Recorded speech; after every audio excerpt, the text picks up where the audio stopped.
यदि आप भी अपने बालों में डैंड्रफ या रूसी की समस्या से परेशान हैं, तो हम आज आपको इसका समाधान देने वाले हैं। सबसे पहले तो हम ये जान लेते हैं कि ये जो रूसी या डैंड्रफ की समस्या है, वो होती क्यों है। तो सबसे पहली बात तो ये है कि यदि आपके सर में ड्राइनेस हो जाता है या सूखापन हो जाता है, तो उससे भी आपके सर में डैंड्रफ या रूसी की समस्या हो जाती है।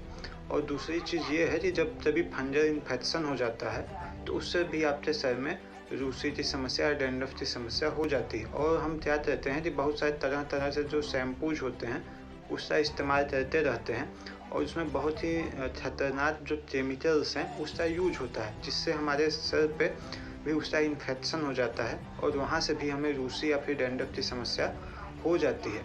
अब बात तो ये हुई कि अब ये इन चीज़ों से तो होती है, अब इसका समाधान कैसे किया जाए, वो भी अपने घर पे रह के। तो इसके समाधान के लिए हमें आज 2 चीज़ों की ज़रूरत पड़ने वाली है। पहला तो है नींबू और दूसरा है जो देसी खार होता है या जो देसी गुड़ होता है वो।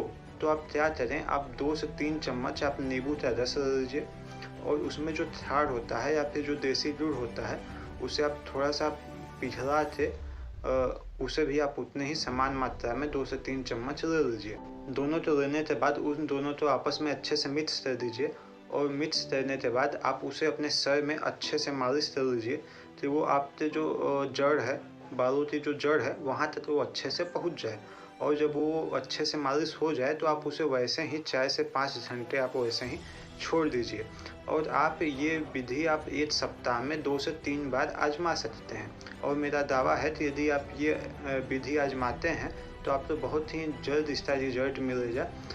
और इस विधि की सबसे अच्छी बात ये है कि ये जो विधि है पूरी तरह से घरेलू विधि है और इसका कोई साइड इफ़ेक्ट भी नहीं है। यदि आप इस विधि को आजमाते हैं तो मेरा दावा है कि आपको ज़रूर इसका लाभ मिलेगा।